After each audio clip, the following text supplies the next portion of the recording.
Saya mau tanya tentang ruqyah. Saya sudah ngikuti ruqyah 4 kali, tapi sampai sekarang belum bisa keluar juga jinnya.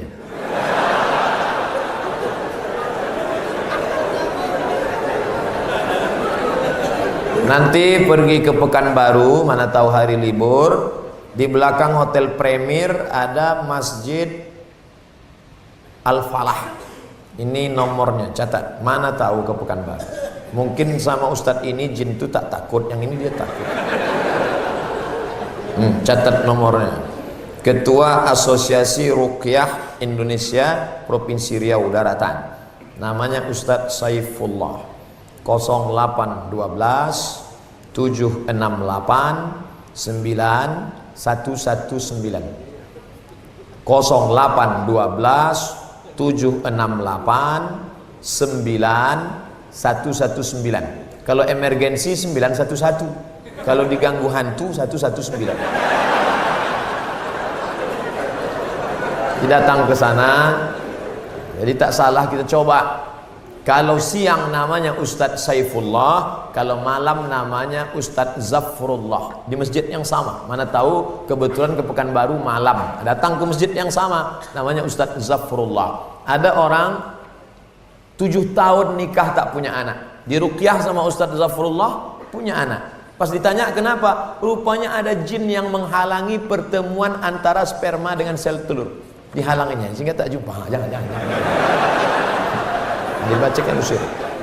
Kata Ustadz Saifullah, ada pula bencong LGBT di ruqyah sehat. Ternyata yang masuk tuh jin bencong.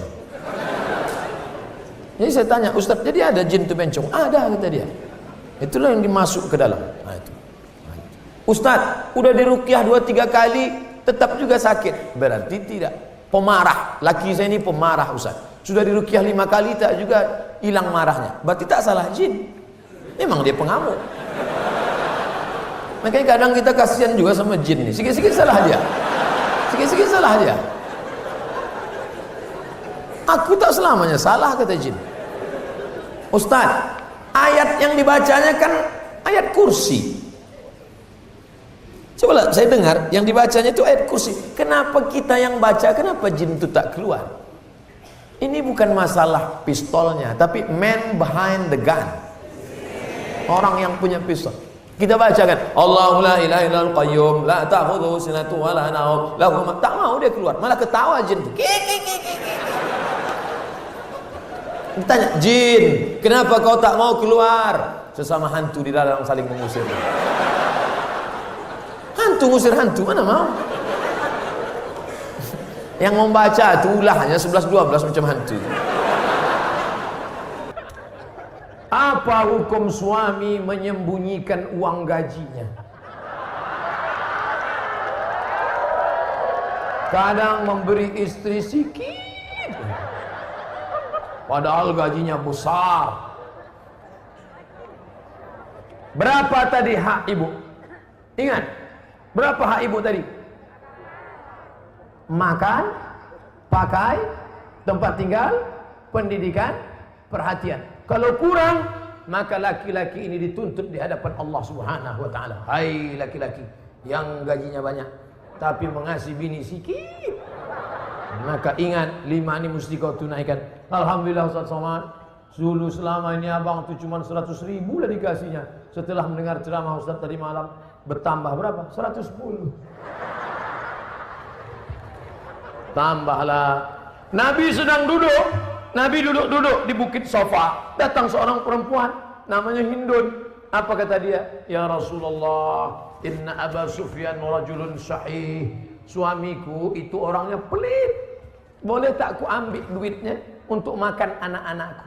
Kata Nabi, ambillah. Itu dalil boleh mengambil duit laki yang pelit. Tapi kalau kurang, kalau udah cukup jangan ambil lagi. Saya tak tanggung jawab. Nanti dia ambilnya semua.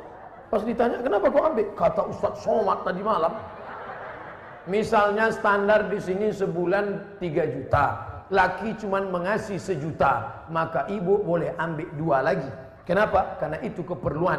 Begitu dalam riwayat tentang Hindun mengadu Abu Sufyan rajulun syahih, pelit. Saya ingin bertanya Ustadz, bagaimana Islam memandang seorang yang mengagumi, mencintai pasangan orang lain?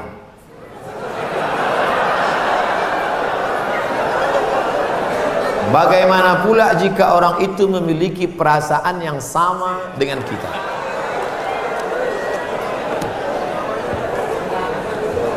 Hidup ini ada pilihan, ada keterpaksaan. Hidup ini ada pilihan, ada keterpaksaan. Saya mau ceramah antara duduk dan berdiri. Pilihan atau keterpaksaan? Pilihan. Ustadz mau duduk atau berdiri? Saya pilih berdiri. Kenapa Ustadz pilih berdiri? Menunjukkan bahwa saya masih muda, masih sehat. Antara minum atau tidak minum, pilihan atau keterpaksaan? Pilihan. Minum atau tidak, terserah saya. Mau saya minum, mau tidak, itu pilihan saya. Nah, masalah cinta. Cinta itu pilihan atau keterpaksaan? Cinta tidak pilihan. Cinta adalah keterpaksaan. Oleh sebab itu maka kadang kita tengok orang ganteng bininya buruk. Kenapa? Terpaksa. Cinta tak bisa memilih. Ketika dia rasional, dia tidak cinta. Maka ketika kita senang dengan orang, kadang kita pun tak tahu alasannya. Kenapa kita tiba-tiba senang dengan orang? Nah, cinta tidak bisa memilih. Ketika kita suka dengan orang, apakah kita berdosa? Tidak. Karena rasa itu ada tumbuh di dalam. Suka tidak berdosa. Ketika dia berubah menjadi action, baru berdosa. Suka kita dengan orang, tak dosa. Tapi ketika kita dekati, minta nomor HP-nya, baru dosa. Lalu cinta itu apa? Cinta kepada anak gadis orang belum menikah, kita bisa nikahi dia. Yang jadi masalah bagaimana kalau cinta sama bini orang? Oleh sebab itu maka rasa itu mesti dibuang, karena dia adalah bagian dari ujian. Ujian. Jangan dipeturutkan. Dipeturutkan, didekati, apalagi sekantor. Witing trisno jalaran suko kulino. Kita tumbuh hanya sering kena. Berawal dari 6. Pertama, nazratun, pandangan. Setelah lama memandang, fabtisamun, senyum. Setelah senyum, fasalamun, selamat pagi, good morning. Setelah salam, fakalamun, kerja di mana? Di BP, sekantor ya. Setelah fakalamun, famau'idun, janjian. Bisa ketemu kita nanti siang? Oke. Sukanya makan apa? Ayam panggang. Sana kalau gitu, iya. Faliqaun, pertemuan. Setelah pertemuan, bekerjalah setan, lalu kemudian makan bersama, makan siang. Apa kata orang Inggris? No free lunch. Tak ada makan siang yang gratis. Akhirnya terjadilah apa yang terjadi. Maka kalau ada bibit-bibit itu terasa di dalam, tekanlah dia, jangan lagi pandang, jangan diperturutkan. Itulah nilai jihad. Bukan jihad berdarah-darah melawan Belanda, tapi jihad hawa nafsu yang justru jauh lebih besar. Melawan meriam Belanda banyak orang tahan, meriam Belina payah. Bagaimana hukum kita sholat berjamaah di suatu lapangan, terus sopnya putus-putus? Mohon penjelasannya Pak Ustaz. Sawus sufuf, luruskan sop. Fa inna taswiyatas sufuf min tamamis sholah. Lurusnya sop bagian dari kesempurnaan. Sholatnya sah, tapi kurang sempurna. Sholat tadi berjamaah di sini sah, tapi kalau putus-putus kurang sempurna. Imam, luruskan dulu, tengok. Saya sholat di Masjid Istiqomah di Bengkalis. Apa kata imam? Luruskan sholat, matikan HP.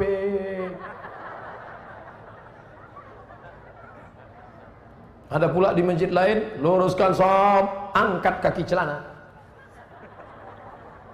Ada pula di masjid di Dumai lain lagi, luruskan sholat, simpan batu cincin. Saya tanya, Pak Imam, kenapa lain ini? Iya Pak Ustaz, batu cincin ini buat orang tak khusyuk. Waktu tasyahud tengok,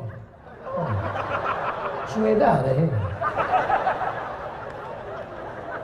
Tapi tiga-tiganya sepakat bahwa luruskan sop. Cara meluruskan sop itu Pak Ustaz, ujung kaki di ujung tumit, ujung kaki di ujung sop. Kiblatnya ke sana.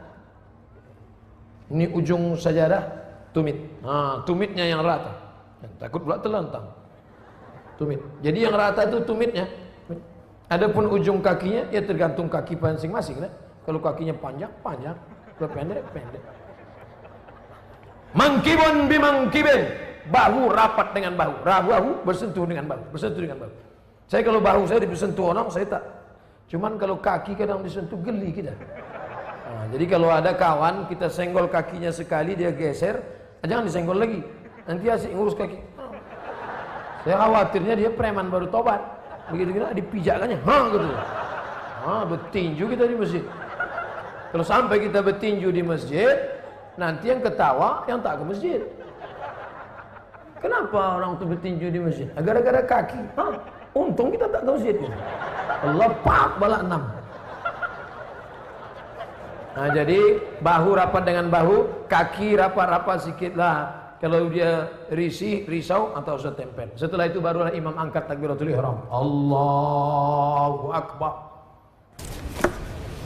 Bagaimana hukum suntik rubella yang belum sertifikasi halal MUI? Sampai sekarang Majelis Ulama Indonesia tidak mengeluarkan sertifikat halal sampai hari ini.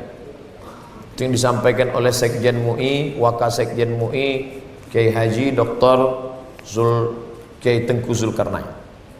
Oleh sebab itu kalau ada yang memakai itu alasannya karena darurat. Karena kata dia kalau tidak disuntikkan ini anaknya sakit cacat, mati. Kita kalau dipilih antara dua, mati atau makan babi, pilih mana? Makan babi. Tak boleh pilih mati. Masuk ke dalam hutan, pilihan cuma dua, mati sama makan babi. Kau pilih mati atau makan babi? Aku mati aja lah, tak boleh. Mesti makan babi. Ambil kecap, colek-colek babi itu.